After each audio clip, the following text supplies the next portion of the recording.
الله تعالی فرمایي نبی علیه السلام ته الله تعالی فرمایي چې ته کله دا قرآن لولې نو موږ ستا په منځ کې او د هغه خلکو په منځ کې یو پرده وګرځو، پټه پرده موږ ګرځولي.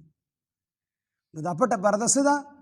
دا په نبی علیه په آخرت باندې ایمان نه راوړل دي او د خپل انجام بد انجام نه بې خبره کېدل دي. دا پرده معنویه ده، یعنی دا معنوي پرده ده. بعضې خلک داسې دي چې هغوی الله تعالی د هغوی په زړونو باندې مخرونه وال دي. په دې قرآن کې دا اثر دی چې چا دا قرآن د زړه په غوږونو سره د انصاف په غوږونو سره اورېدلی دی، الله تعالی ورته هدایت نصیب کړی دی. نو قرآن کې دا اثر ضرور دی، خو چې کومو خلکو ته هدایت نه نصیب کېدو د هغوی وجه دا وه چې الله تعالی فرمایي د دوی په منځ کې موږ پرده ګرځولې ده. نو پرده یې څه وه؟ په آخرت باندې ایمان نه راوړلو، او دویم د خپل بد انجام نه بې خبره کېدلو. او بعضې وایي چې نه، نبی علیه السلام مجلس ته یو پیره چې کوم دی د ابولهب ښځه راغله. ابولهب دا ښځه دا ډېره زیاته ګستاخه وه، ام جمیله د دې نوم او دا ډېره زیاته ګستاخه وه. نو نبی علیه السلام سره ابوبکر صدیق رضی الله عنه ناست و. نو نبی علیه السلام د ابوبکر صدیق رضی الله عنه د الله پیغمبر تاسو لږ سیټ ته شئ، ځکه دا ښځه ډېره بدزبانه ده او ډېره ګستاخه ښځه ده. نو هسې نه تاسو ته څه بد رد ووایي نو هغه بیا زموږ دپاره ښه نه وي، زموږ دپاره به ډېر لوی تکلیف وګرځي. ځکه صحابو کې دا صفت و چې صحابي ته به چا ذاتي څه ووایي نو هغه به جواب نه ورکو، خو چې نبي علیه السلام ته چا معمولي تکلیف ورسو نو هغه ته ډېر زیات تکلیف میلاوېدو. په هغې ابوبکر صدیق رضی الله عنه ورته وایي چې د الله پیغمبر ته سیټ ته شي. نبی علیه السلام ورته وفرمیل دا معنی ني، الله تعالی زما او د دې په منځ کې پرده راوستې ده.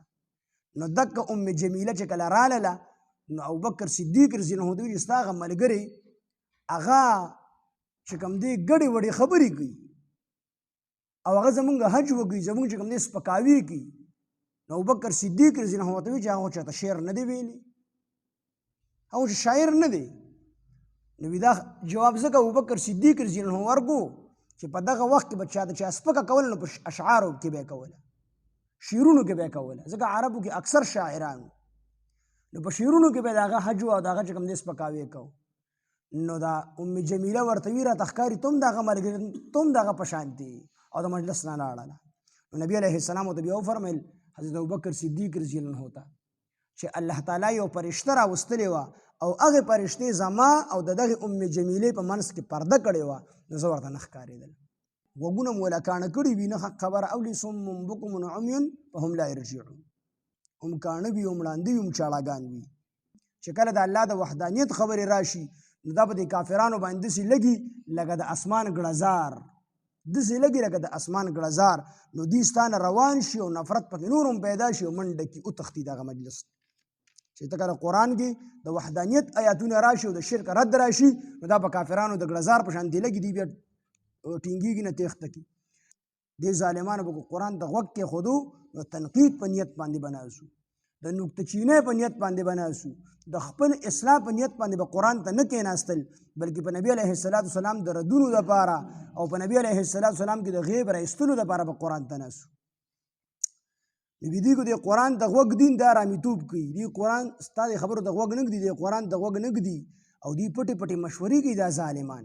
او یو بل ته وایي چې ګوره تاسو د هغه سړي تابعداري کوئ چې په هغه باندې چې کوم دی سحر کړی شوی دی یا مسحور په معنا د مجنون سره دی یا لیونی شوی دی، تاسو د لیوني سړي تابعداري کوئ والعیاذ بالله.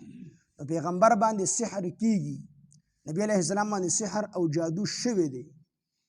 ځکه څنګه چې پیغمبر علیه السلام بشر دی، انسان دی، نبی علیه السلام خوږیږي اومو جګې احد کې چې کوم دی په مخ مبارک کې کړی امتلی وي، غاښونه مبارک هم شهیدان شوي دي.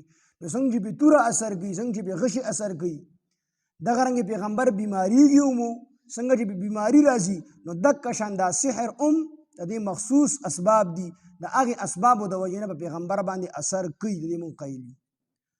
نبی علیه السلام باندې سحر اثر کړی دی خو په دنیایي امورو کې، د دنیا په کارونو کې، په پیغمبر باندې د دین په کارونو کې سحر اثر نه کوي او نه کړی دی. نبی علیه السلام باندې دومره اثر یې پرې کړی و چې نبی علیه السلام به یو خبره کړې وه نو یاره دا خبره مې نه ده کړې، ذهن کې به دا خبر راتلله. یو خبره به یې نه وه کړې نو ذهن کې به دا خبره مې کړې ده. خو دا د دنیایي خبرو باره، دنیایي کارونو باره کې، د دیني امور په باره کې په پیغمبر باندې سحر نه کېږي، نه د هغه نه چې کوم دی دیني کارونو کې څه داسې قسمه غټه کوتاهي کېږي.